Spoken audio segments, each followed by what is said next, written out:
Greetings and welcome to your weekly Astro-Energy report for the week of July 4th through the 11th, 2020. And we are celebrating Independence Day here in the United States this weekend. So if you hear explosions in the background, you'll know that it's just amateur hour of fireworks going off in the neighborhood.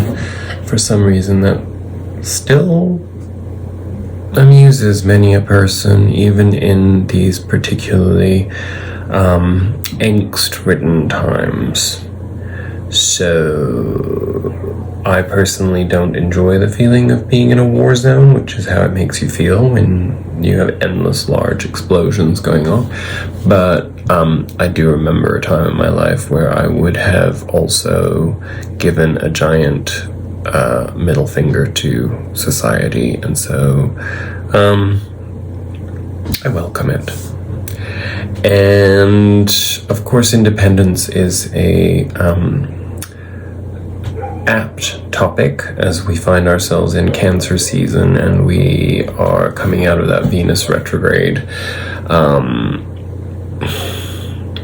and the second Venus square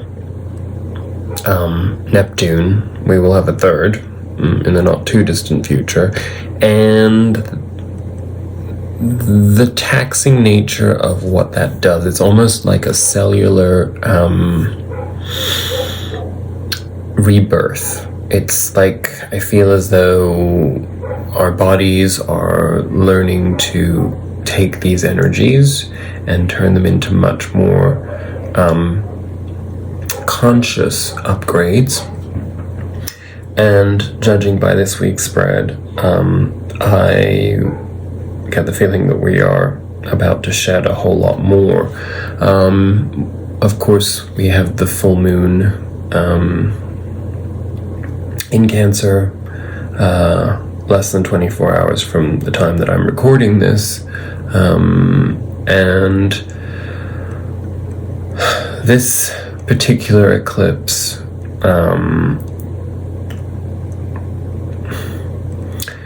it isn't as potent in the sense of disruption, but what it is a massive clearing of space for the new. And of course, we've been holding space for the new for quite some time, and I imagine that we'll continue doing so given the worsening conditions of chaotic misinformation, etc., etc.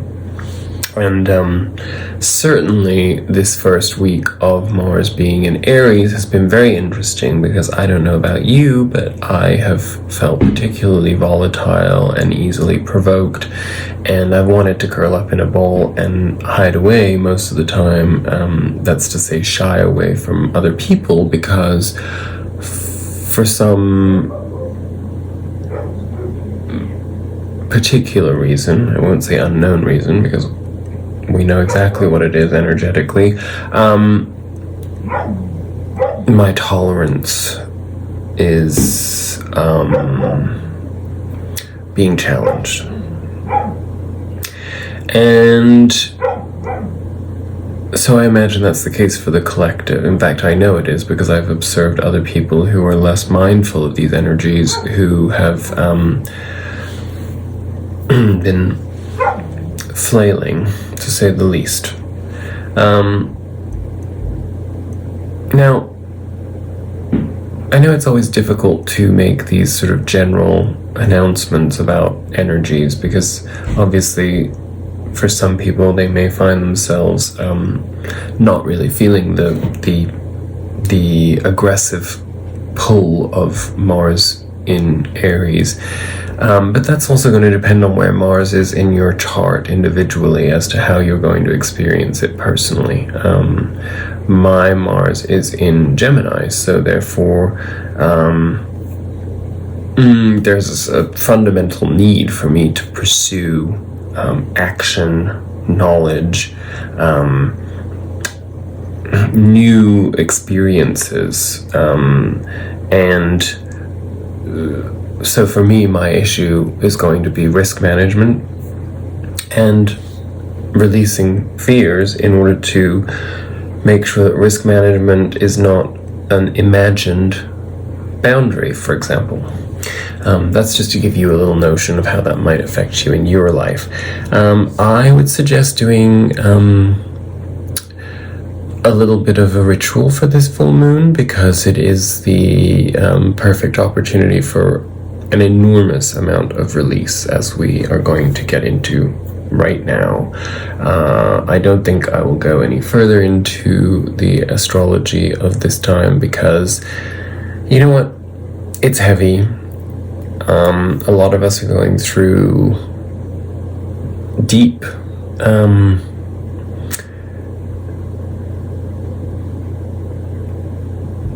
reassessment and in preparation for a physical overhaul in some shape or form. We may not have figured out what that is yet, but it's coming and we're holding space for it, right? So I have pulled 3 oracle cards. I have pulled an intuitive reading of past, present, and future energies. Let's kick it off with our Sacred Destiny Oracle card of the week. Well, I don't think anybody is going to complain about having happiness come up, especially because that's actually been quite a challenge to figure out what exactly happiness represents in this time. And obviously, the less we are involved in our typical societal habits, the more we become aware of how those things do not serve our journey towards happiness, and perhaps even hinder the ability to understand the pathway to the simpler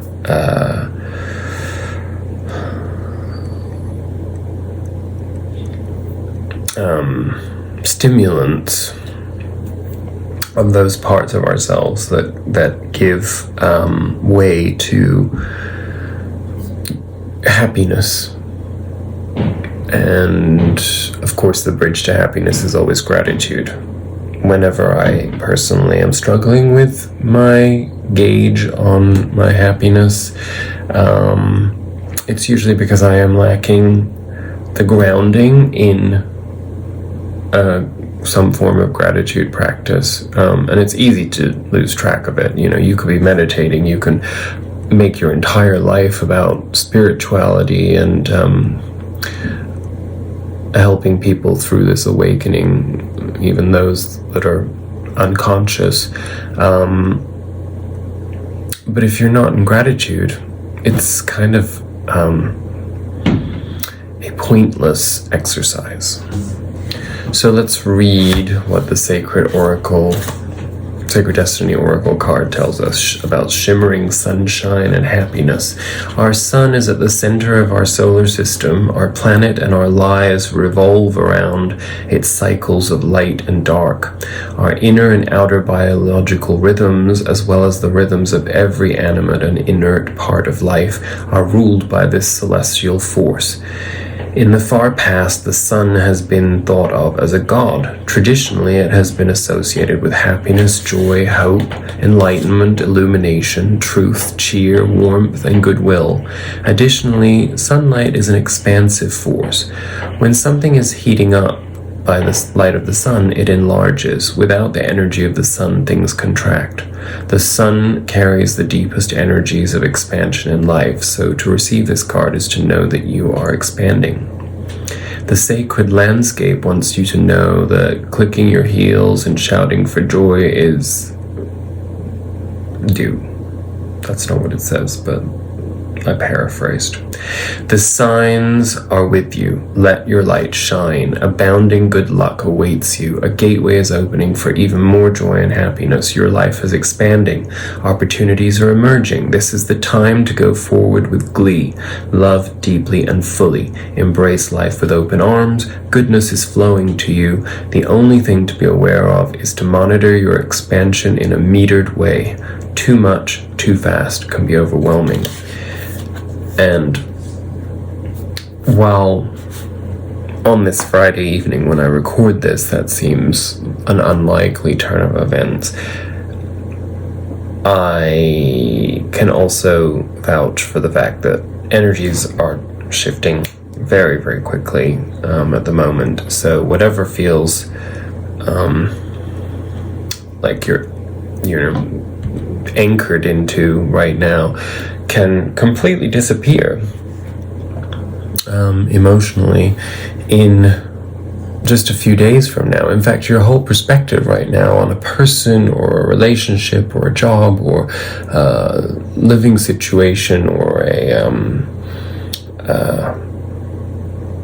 passion can be completely reinvigorated or completely disappear at this time. We are in that sort of a portal zone. We then got from the Wisdom of the Oracle deck, Yin.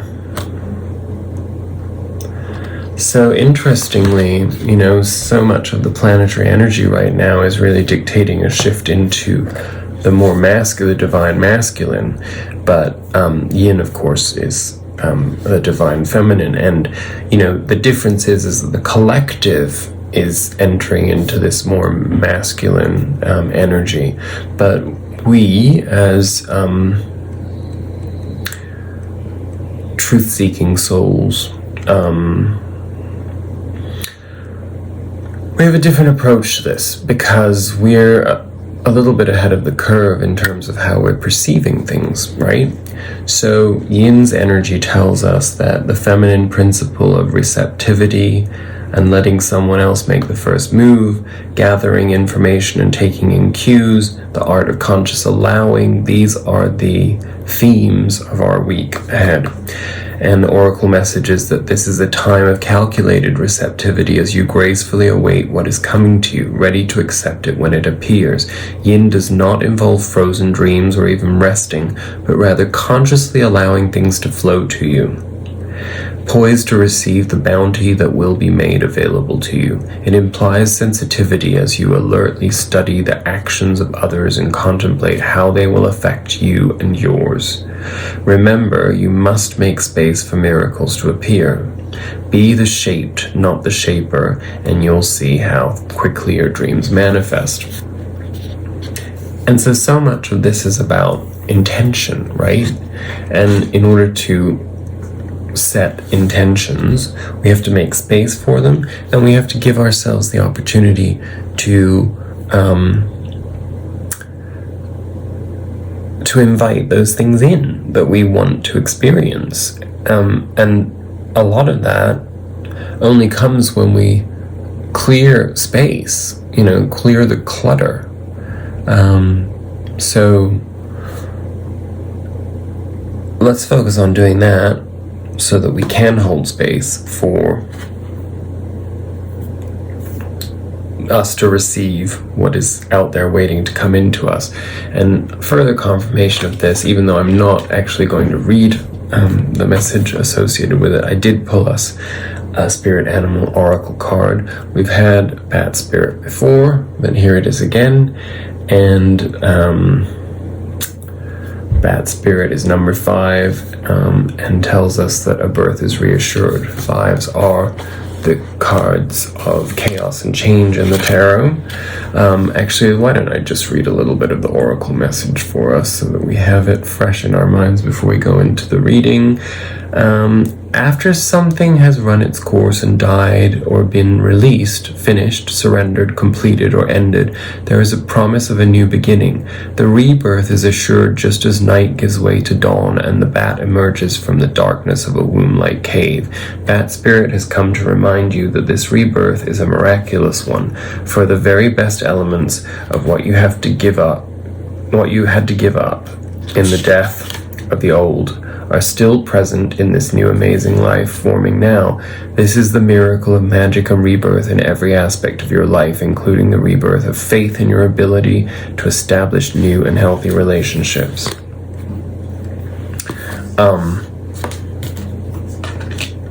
I shall let that speak for itself. But it is time to let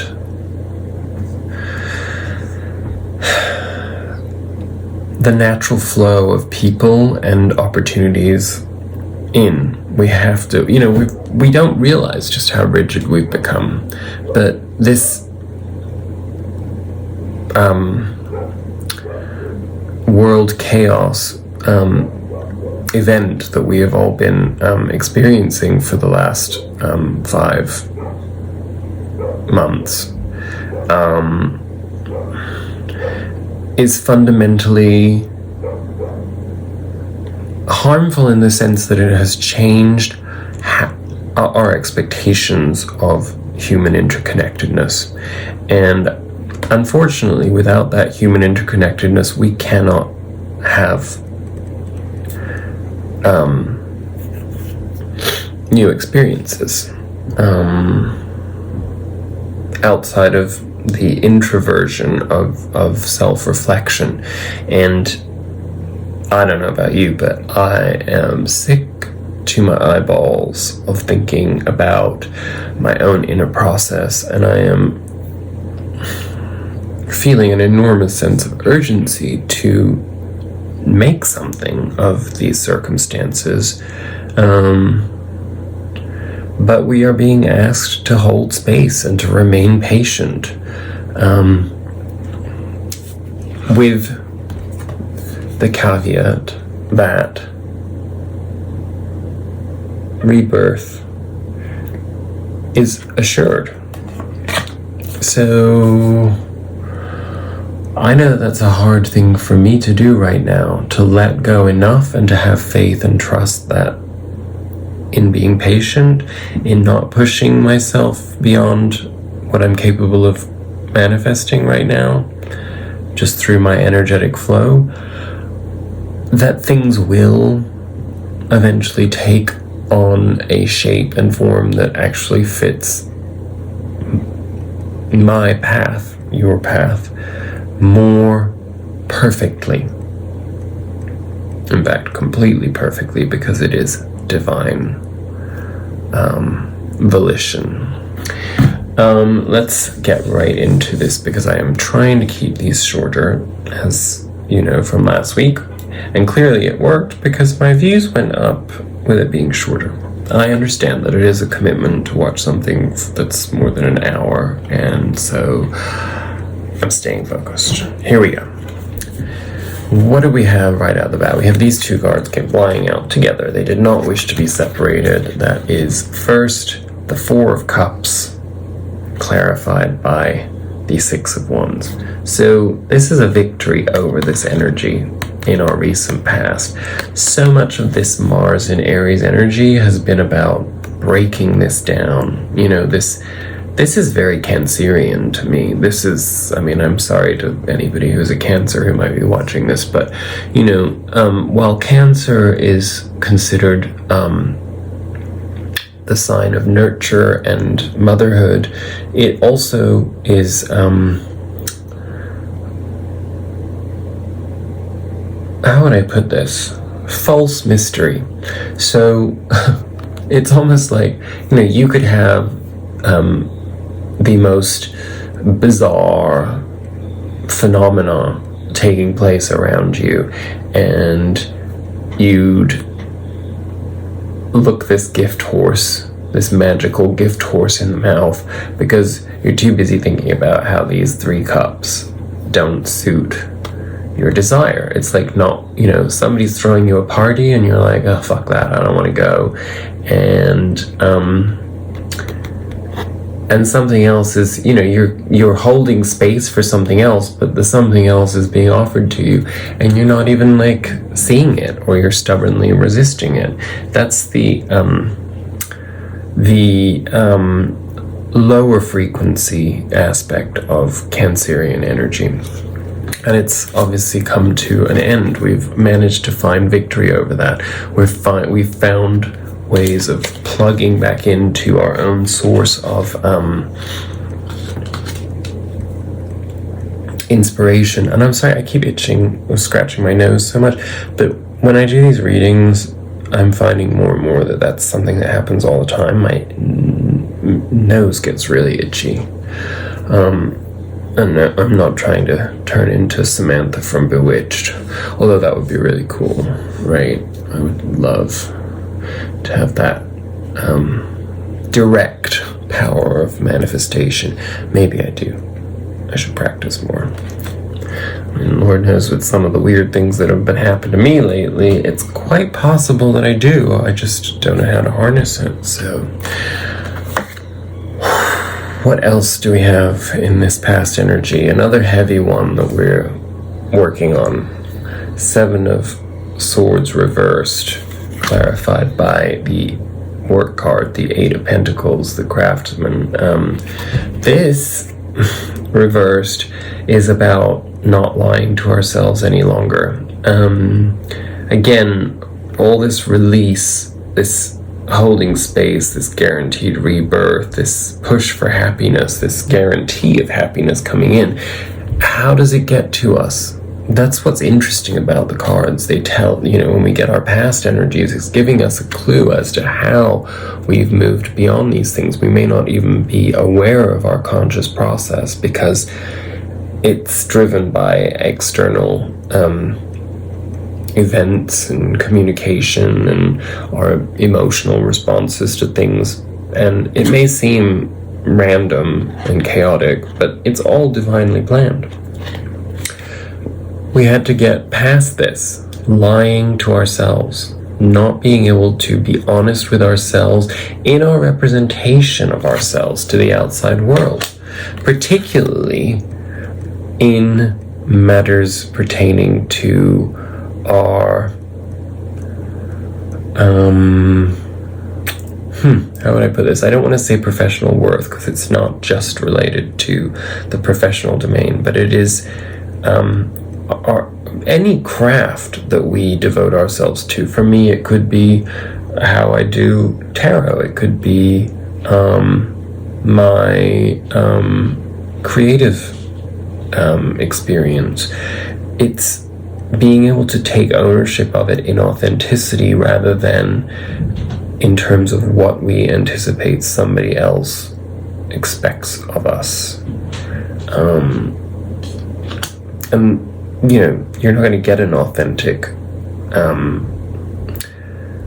connection to inspiration if you're doing those things for the wrong reasons, right? I mean, that kind of goes without saying. And so it leads directly into, you know, as a result of that understanding of the need for absolute authenticity in order to feel fulfilled and to be on a path that challenges us in a way towards evolution and growth, as the 8 of Cups shows. We have to be willing to leave things behind that are essentially placeholders. And because they lack authentic connection and they lack authentic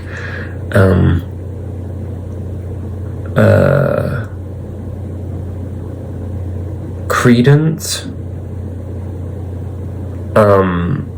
it's like we mechanically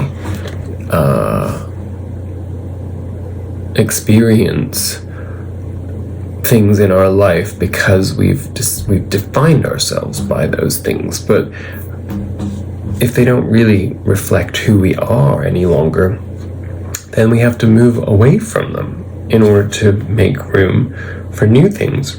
And it was clarified by the 9 of Wands reversed. So that tells me that in walking away from these things that don't allow us to be our authentic, highest self, we let go of this weariness, this aloofness that comes from a taught sense of limitation. It's, not looking at new opportunities or new pathways with cynicism and a sense that, I've already done that before and it didn't work, or, it wasn't all it was cut out to be, or whatever. It's letting go of that cynicism, letting go of the everything that is essentially the antithesis of authenticity. Moving into our present energies and how this is processed into our lives and manifested. Now we got double kings come out, and these literally came out and right with each other and spinning. Like the deck was kind of on fire tonight when I was dealing. And what are these two kings? Well, let's consider how they came out. The King of Swords at the bottom, so that is, our owner of truth, the embodiment of intellectual property in full ownership. Somebody who is no longer threatened by the idea of not knowing or not having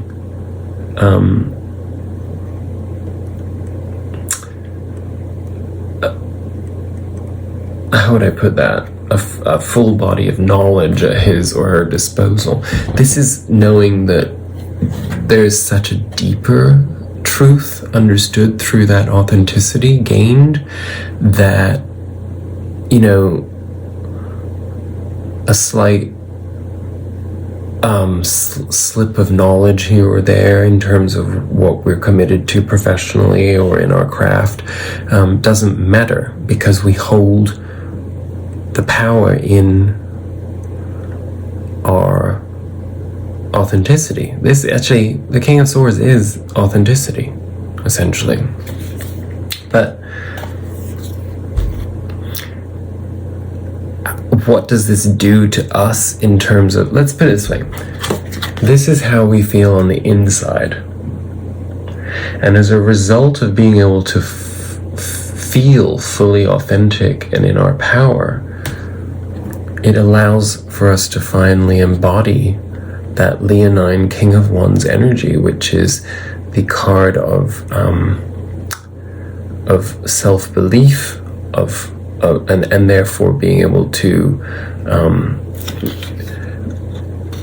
not just be inspired, but inspire others by his very essence of being.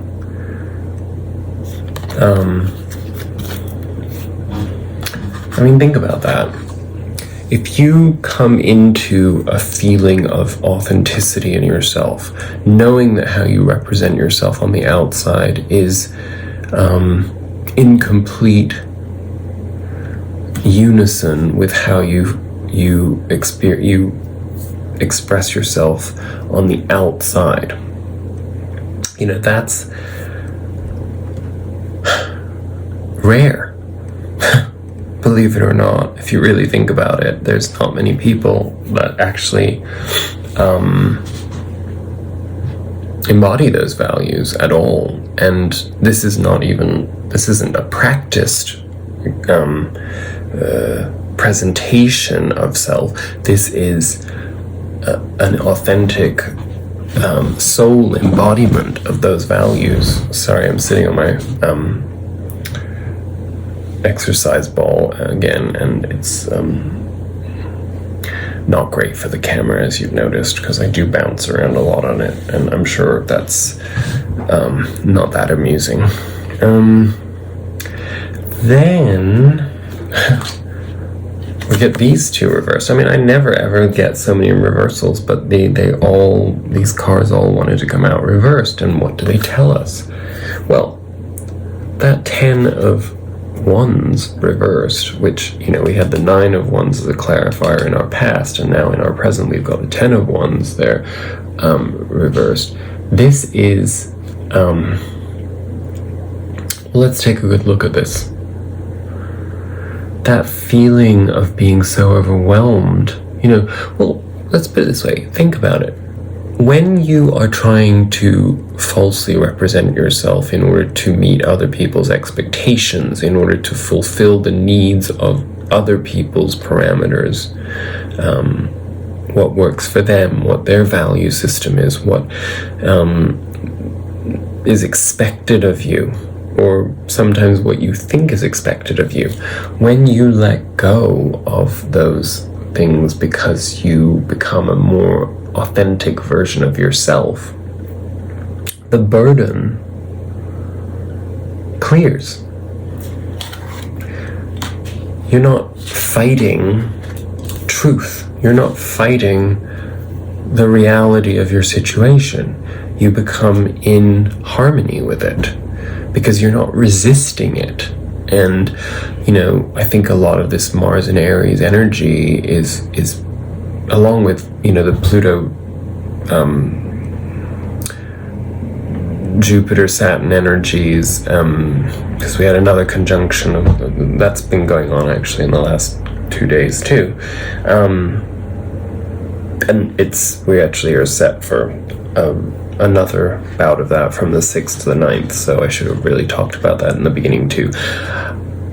And I will do that as a little sidebar right now. Be very, very conscientious of how you communicate with other people, and if somebody is irritating you, or if a situation is irritating you, think a little bit about taking some distance to understand that,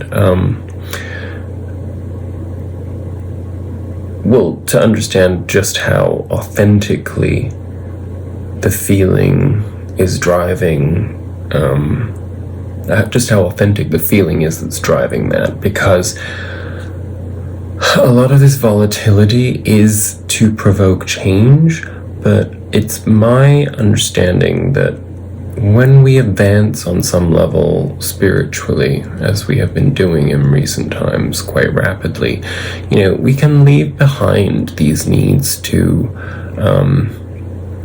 burn bridges. And that's a lot of what this is about. It's like eradicating the burnt bridges. And, that 7 of Swords that we had reversed in the past, that understanding there, that's the same thing. This is the burnt bridge card reversed. When this thief in the night takes off with his 5 swords, we will see that the 5 of Swords is coming up shortly. He leaves behind the 2 of Swords. The 2 of Swords, of course, is that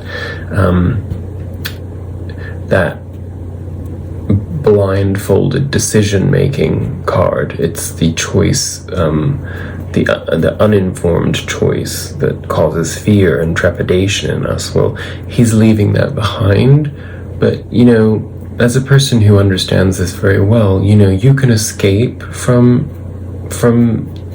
these 2 swords in any given situation, but these motherfuckers in the background, they're gonna find you eventually, and it might not necessarily be the same people, but karma itself will bring you back to face these 2 swords, whether you like it or not. So,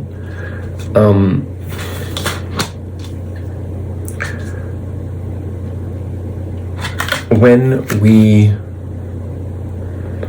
are willing to just put all of that shit down, why is he even carrying those things? Who gives a shit about his stupid, ones? Honestly, they're ideas, and they've become too heavy for him, and maybe he just needs to make some room for new ideas to come in, and they might not be based on things that he or she has already experienced, but you got to make room for the new. And in doing so, you also need for this to happen, to stop being like this. Because, I mean, these people are very stubborn, you know? I mean, this is the tree of life. This is the,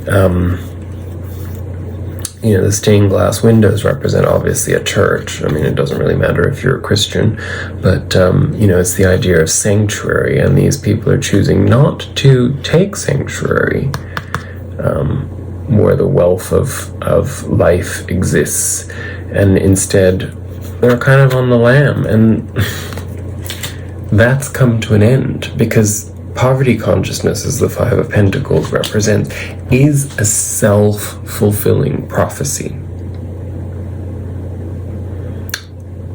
Everything comes in great bounty when we're in acceptance rather than in resistance. And the Five of Pentacles and poverty consciousness are concepts of resistance. Whatever is happening in your life right now, wherever there's resistance, that's causing you discomfort, pain,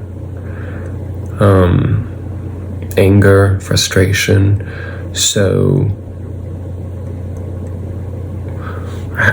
how is this being released? Well, we get another final clue in our present energy cards. The moon. Clarified by judgment. So it could not be more clear, as the full moon is tomorrow. So the 4th to the 5th of July. And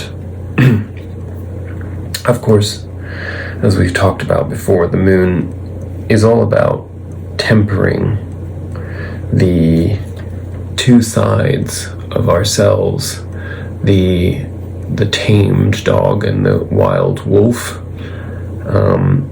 And in the light of the moon, again, it looks pretty much like an eclipse, so it's perfect. You know, this energy causes uninhibited embrace of authenticity, and that might not be, you know, the great thing about the full moon, ritualistically speaking, is that it is a time when you can actually allow yourself to exist in authenticity, even if that's rather eccentric or socially incompatible. And it's better to be doing so consciously than the majority of these motherfuckers out there who are just nuts and don't realize what's driving them to be crazy. And I do anticipate a little bit of cuckoo energy out there in the coming 48 hours. It's certainly cuckoo enough with, like, you know, that fat orange Oompa Loompa, like, desecrating, like, the values of this republic.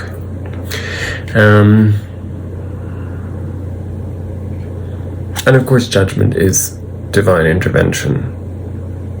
So, could it be any clearer to us that this full moon encapsulates some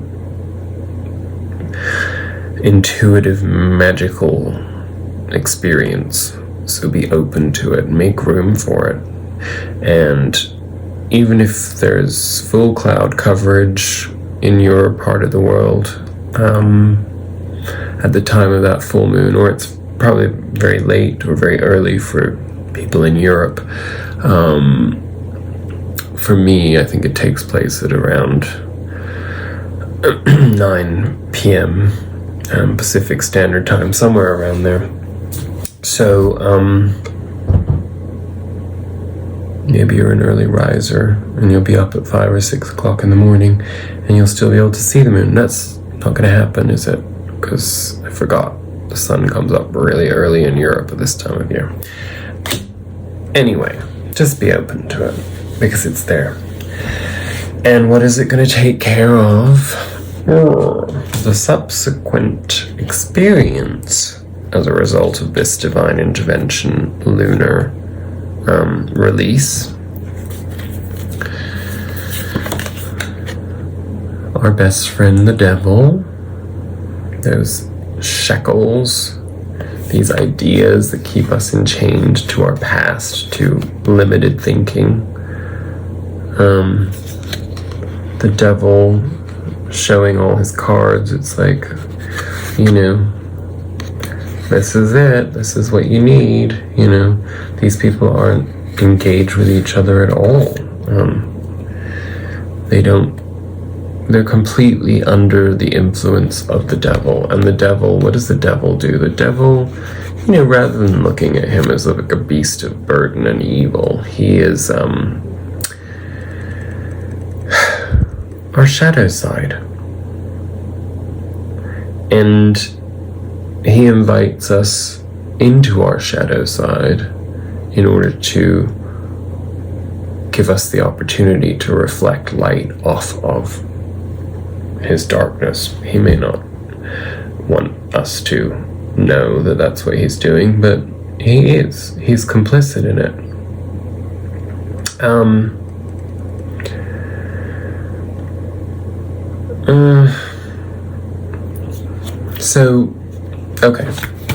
So that's where I was going with this. So the devil was clarified, or it wasn't even clarified, because they came out together by the Five of Swords. Now, the Five of Swords, of course, is the false victory card, but, you know, what I've come to understand through learning from some other readers is to take into consideration what this represents to you.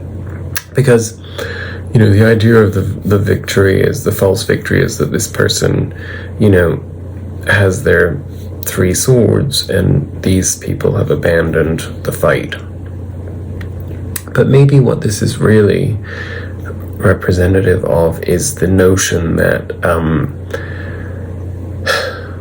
this person, their cause is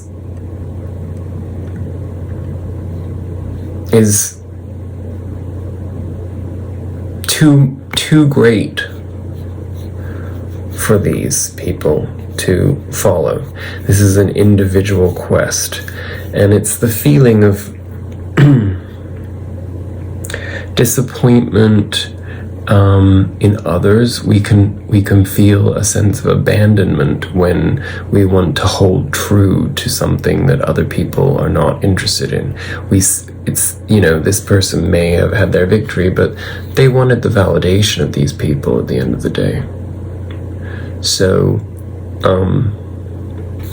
we're overcoming this state of mind which is completely tied in with this devil energy.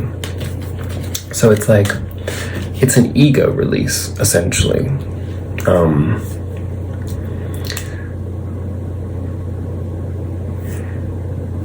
As a result of that ego release, we have a change of fortune.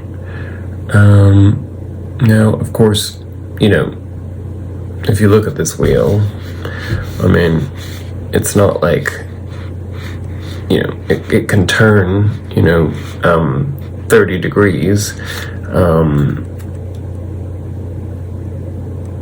and then it can turn another 30 and another 30, etc., etc., you know, and that's the wheel moving forward regardless. But the quality of that change was clarified by the shift from the devil to the lovers. Now, what do we see fundamentally? Another thing to take into consideration, the difference between these people is that these two people are,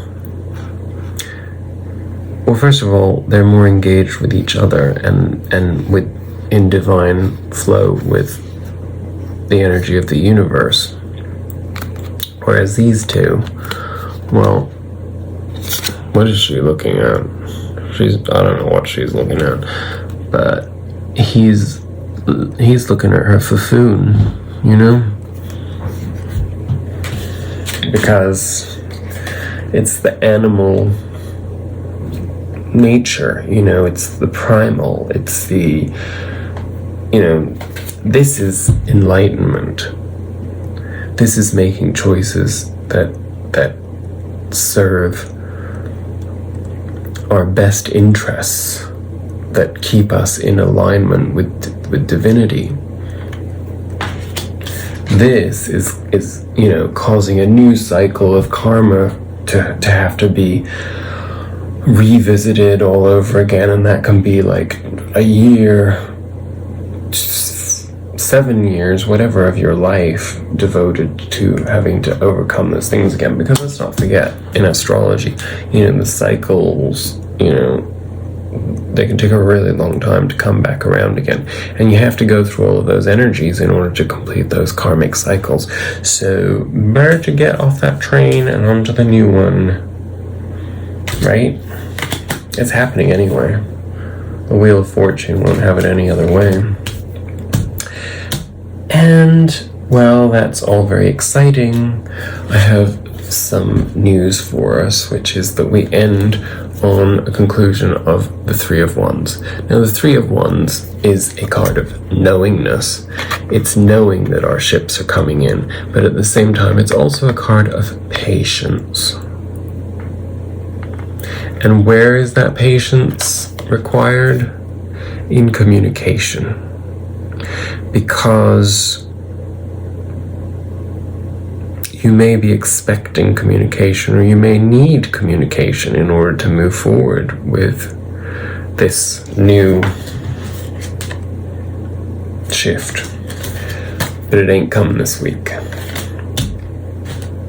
So sit with your choices, sit with your thoughts, sit with your options, knowing that, as that yin card told us,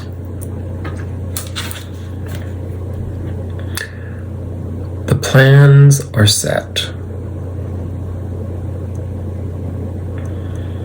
and we have to embody the yin energy as we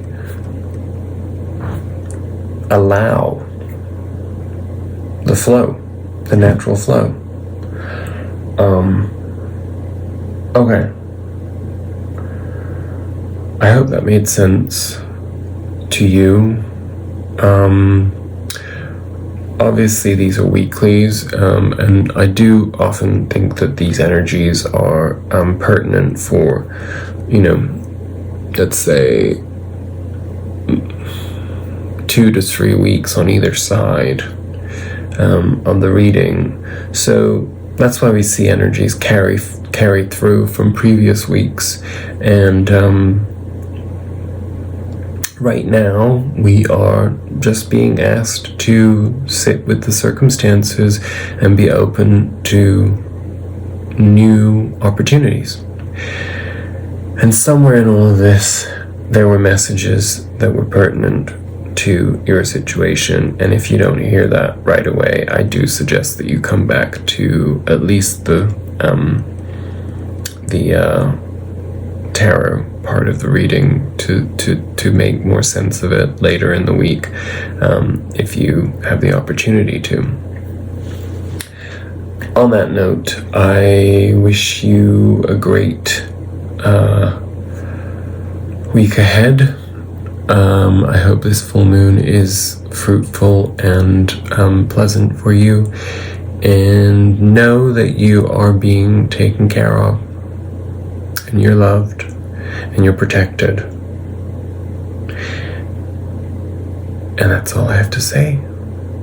I wish you peace, love, joy, independence, and flow. Namaste.